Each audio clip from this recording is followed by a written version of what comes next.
What's going on, everybody? It's kylecroese, and this is it. This is the big one. This is the top list of 2022. It's list week. Say it with me. It's the top movies and TV of 2022. Thank you for watching the video in advance. And I'm sorry for any flicker with this webcam. I just got it for Christmas. I just set it up. The whole transition from the other one to this one is just like trying to work everything out. And I want to get this video out as quickly as I can before the end of the year. So everything will be fixed next year, but hopefully you can deal with it just for a list video. Hopefully you can deal with it. So thanks for understanding. Let's get on to it. Hold on. Before we get honorable mentions, I have a list. There are going to be some movies that I did miss out on. That people are going to be... So before you go into the comment section and say, where's this, where's that? These are the movies that I either didn't watch because I ever wasn't interested, either didn't watch because I either didn't have time, I wasn't interested, or they just weren't available to me to watch. And they are Tar, Armageddon Time, Babylon, Marcel the Shell with Shoes On, Pinocchio, Guillermo del Toro's Pinocchio, not the Zemeckis one, The Whale, White Noise, Empire of Light, and of course, Black Adam.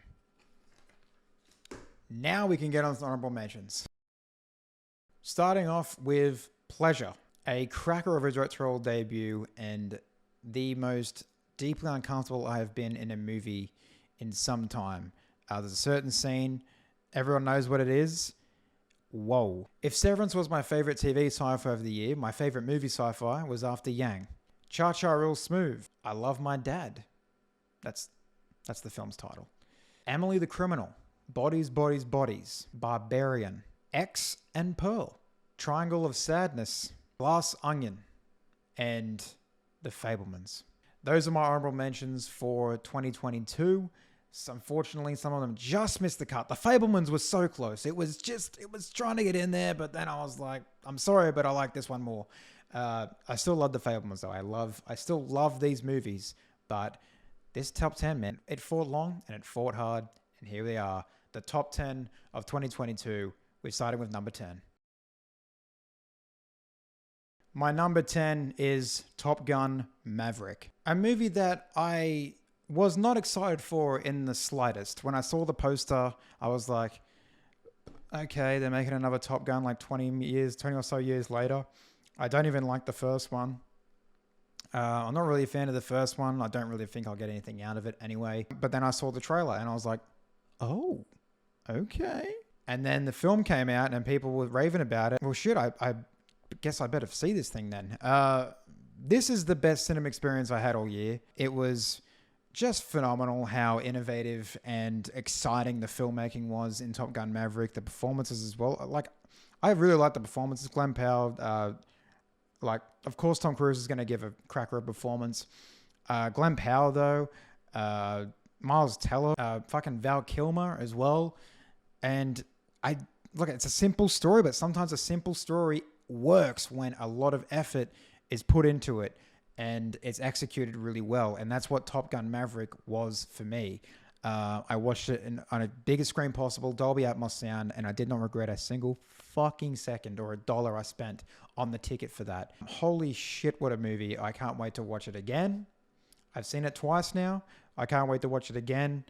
And just hear those jets fly over me again. Hear Kenny Loggins in my ear. Tom Cruise going to Mach 10. Fuck. I never thought I'd be excited about jets and shirtless men before, but holy fucking shit. Top Gun Maverick flipped that switch. Yeah. Top Gun Maverick. 9 is Resurrection, a little horror film from Sundance Film Festival earlier in the year with Rebecca Hall. One of my favorite performers at the moment. And my God, does she give another great performance in this film. I was deeply unsettled by the end of this thing. This is probably one of my favorite in-home experiences that I watched at home. I watched it on Shudder. And I was so scared. I was deeply uncomfortable with the material, with the content, with what the characters were doing on screen. I was screaming at the characters. I don't talk to the screen. I don't talk to the characters, only if I'm watching like a podcast or anything. But boy, was I talking to the characters and yelling at them and telling them not to do that and being absolutely disgusted by what was going on happening on screen. Rebecca Hall gave one of my favorite performances of the year. Her almost like 7 to 8 minute monologue that is so important and so effective in the middle of this movie, around the midpoint of this film. I was blown away. I was blown away by performances. I was blown away how it was filmed and how it was chosen to be directed like that. Resurrection was a huge surprise for me. And if you want to be unsettled, if you want to be rattled out of your skin, Resurrection is a go-to. Also one of my favorite movies this year, where you find out why it's called The Title. Boy howdy, was I pricking my brain off the floor when the title was revealed to us.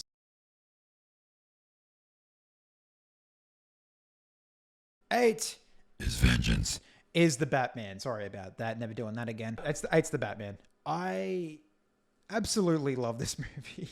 I love how it's written. I love how it's directed. I love the sound design. But what I love most about it is how it feels like it's just lifted straight from a comic book. And unlike how Nolan went with the Dark Knight trilogy and how he approached that, and while I still love that and still appreciate how he went with that, I prefer the direction that Matt Reeves went in the Batman. And dare I say it, I like this more.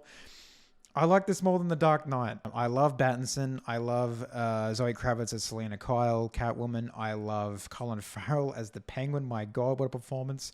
Colin Farrell had a banger of the year, and he is not the first time. This is not the first time that he's going to be on this fucking list. I do think that it does go a little too long, in my opinion, but that's about it. I fucking adored this film, and I can't wait to finally get it on Blu-ray. You know, roll that shit back, watch the special features, get all that shit in. But oh my God, I gotta give it up to the sound design, especially the scene when you have all the guys in the and we have our guys in front of the escalator, and then you see Batman coming up, and then you just hear the footsteps. Do you not get chills? Does anyone not get chills when they hear that? I also just loved how funny it was at times. I love the humor, and when I say like lifted from a comic book, that's what I mean. It embraces all the silliness of these characters and what the situation is without ridiculing what it is. And that's what is problem with the Marvel Cinematic Universe, is that it continuously, pokes fun at itself and just says, look at us, we're crazy, we're superheroes. But Batman it has fun with its characters. It doesn't feel sarcastic about what is being shown on screen. It just has fun of its characters. It has fun of its premise, its story, and I fucking loved it. It's a film that I put on a few more times this year, and I intend to do it again next year as well. It's the film I'm going to be coming back to, and please, Matt Reeves, if you can, I'm not saying that you're obligated to do anything, but please make more. Please make this a trilogy, and my God, if I feel like this is better than The Dark Knight, I feel like this can rival that Dark Knight trilogy, especially the next two films. Especially Dark Knight Rises. I think it has a better shot with that. This is the universe I love. This is the Batman I love. These are the characters. These are the Batman characters I love in this style.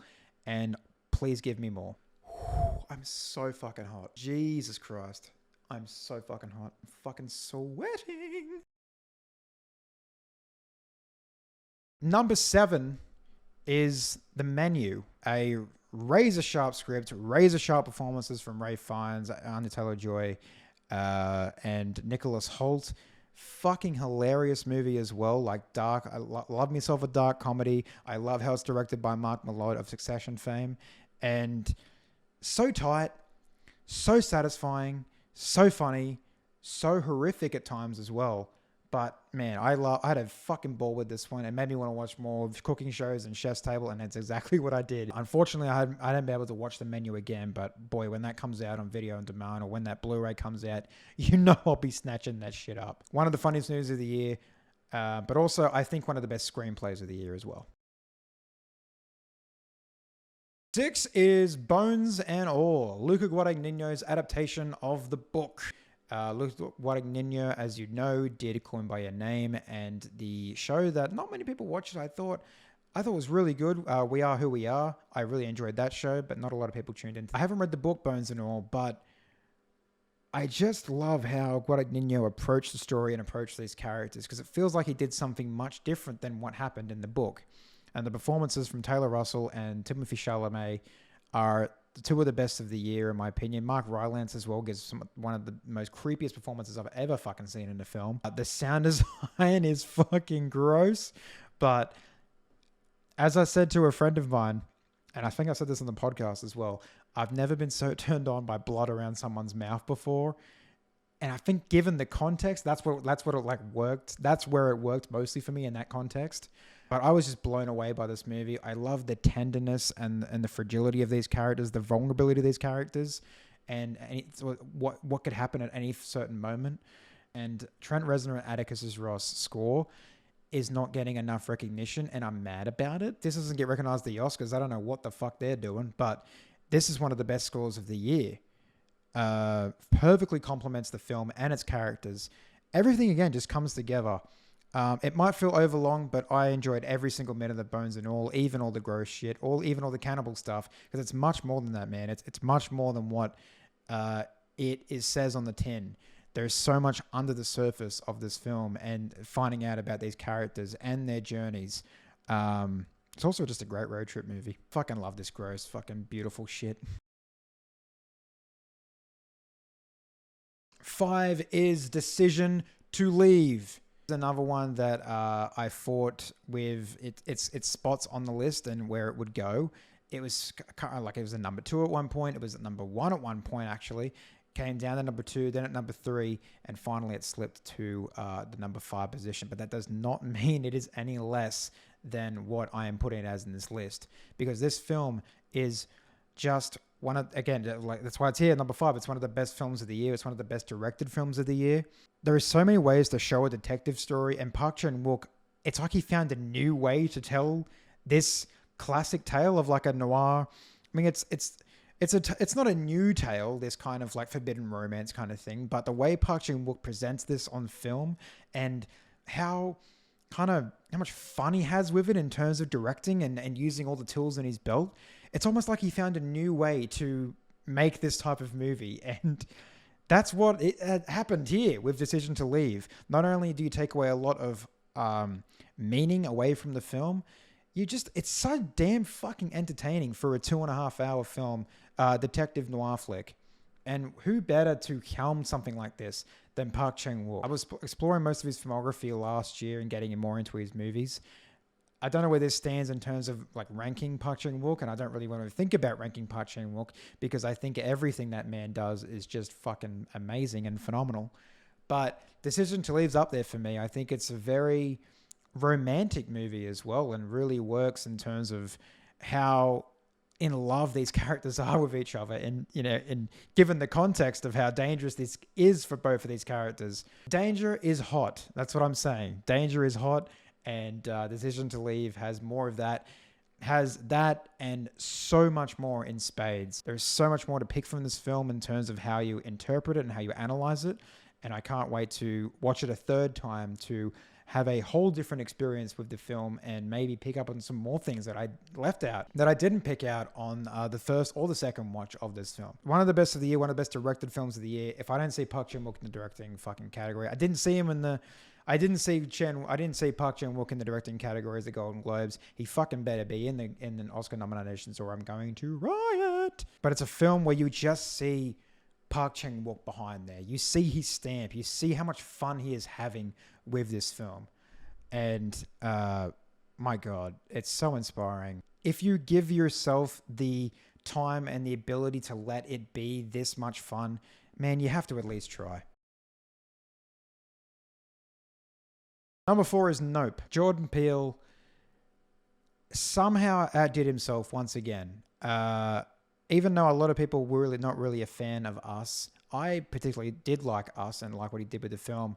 But Nope is just a step forward in what this man can actually deliver. It's the first horror film shot on IMAX.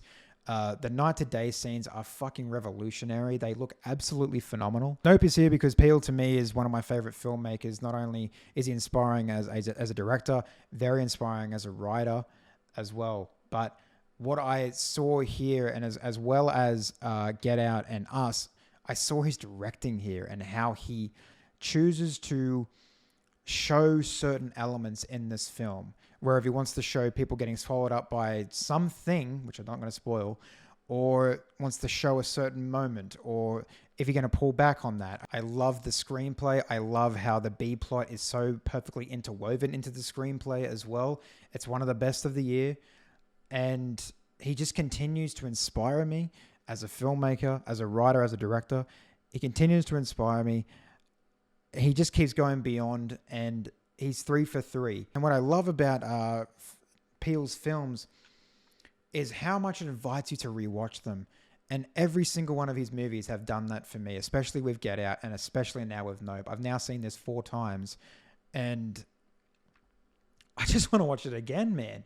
I just want to watch it again, just in case I missed out something that I didn't pick up the first time. Just like with Decision to Leave, Nope has that hold on you, that it wants you to open it up and it wants you to explore everything inside of it. Oh man, I had so much fun pulling this one apart with everyone else, watching the analysis videos, talking to friends about it as well.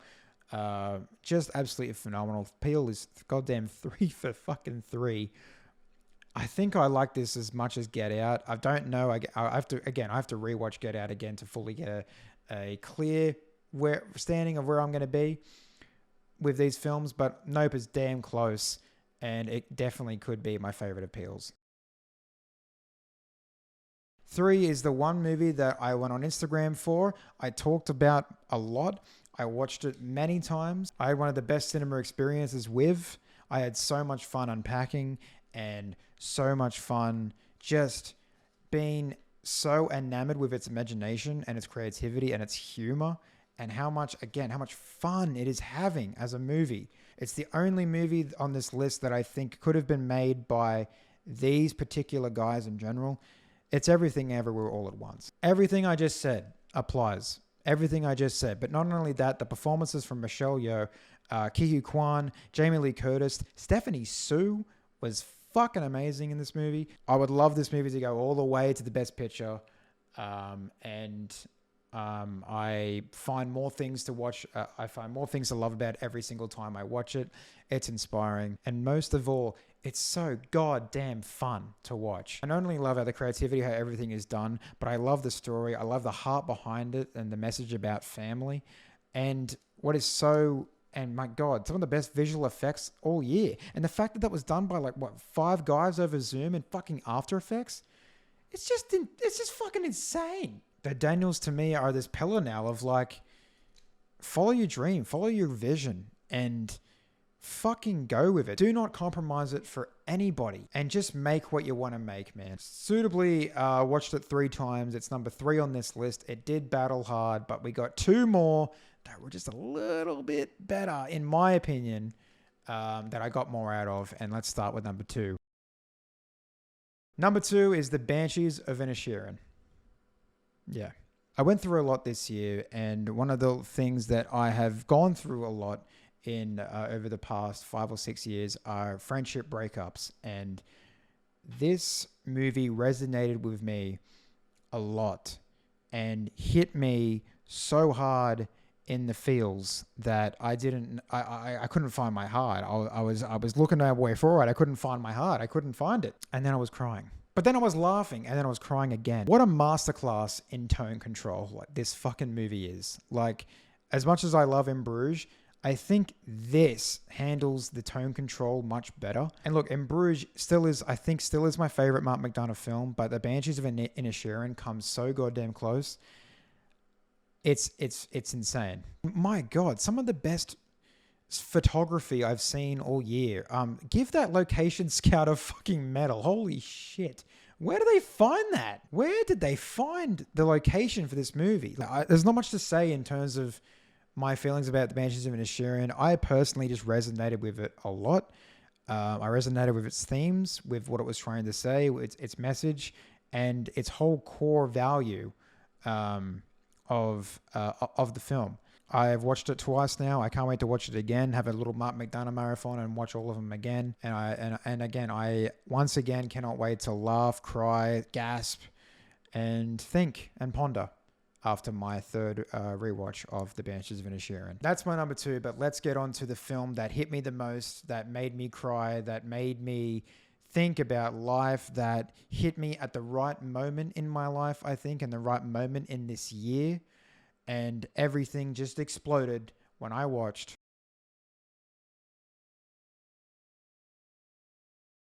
That's right, my number one movie of the year is a film by Charlotte Wells called Aftersun. This movie was getting a lot of buzz around the festivals and everything. People were raving about this in festivals and talking about Mescal's performance, Frankie Corio's performance as well, and I'll get to those in a second. But what really got me in Aftersun is it's the perfect way of showcasing a feeling, a moment, a powerful message, and an experience that only cinema can do.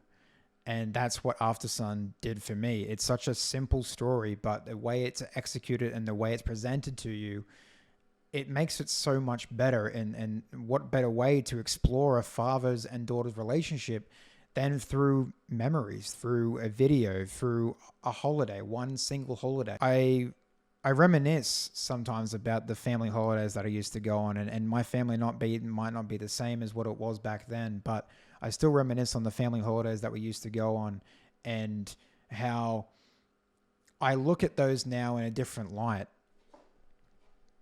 It made me think about myself as well. It made me think about my own experiences and what I've been through in my life, and some people that you may know, that you think you know, but then you don't know what's actually going on inside their head, or you don't know what they're thinking. You don't always know what a person is thinking. And I was so hit by the little silent moments in this film that Paul Mescal delivered. I think is one of the best performances of the year. I don't understand why he's not getting any recognition or any nominations for this performance, because it's such a natural and real performance in terms of how this character, the father, is portrayed in this movie. It made me think about if I want to, like when I have a family of my own,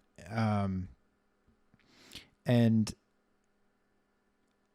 how I will connect with my children if I do have children, and how it makes me want to be a better person than maybe than my father was. It makes me want to be a better person just in general, just in life, and makes you want to just grab everything and hold it closer and not try to be so down and glum and negative all the time.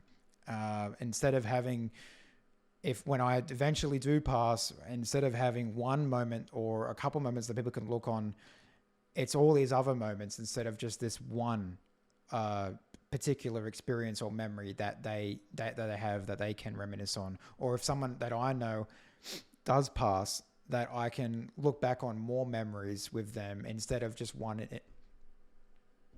in particular. Fuck, sorry. It was just so powerful, and it did a lot for me, and it made me think about a lot of things in my life and how I choose to be as a person.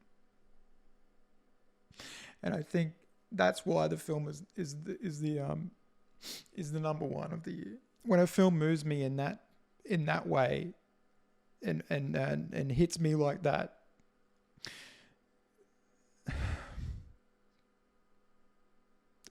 it's really something special. Oh, fuck.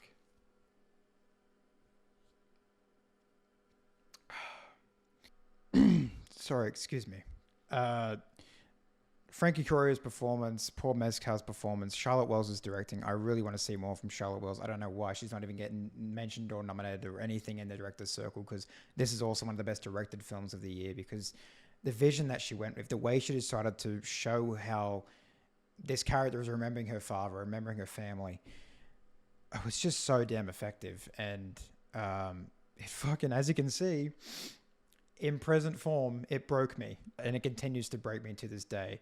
I watched it again tonight, and it did the same thing to me again. It sucks because it's not the most accessible movie on here that you can share with everyone else, because it's one of those, nothing could happen movies, but it finds the right person, it hits them in the right place, and maybe it allows that person to have the experience and hopefully something similar to what I had with this movie. And that is why Aftersun is my number one movie of the year. Wow, we did it. We actually got through the top 10. I didn't think I'd be able to do it, but we got through it. And look, we cried, but fuck it. This is what film does. Thank you for watching. Here's the top 10 again, just in case you want it. Again, I'll put it in the description as well, that along with the TV shows as well. I'll put in the description. In 2023, just give one of these a go, maybe, and maybe you can have an experience like I did with any of these movies. What a year it was for film, especially for horror. What a fucking great year it was for horror. Not one, but 3 movies on this list that were horrors, and I never thought that would happen. And wow, 2022 did that. It may have fucked me in terms of life, but in terms of movies and in terms of giving me church, it did that. I continue to thank it. I continue to love it. I continue to treasure it as the days go by. Soon I'll be putting out a podcast of what I'm looking forward to in 2023. But until then, happy holidays, happy new year, and I'll see you in 2023.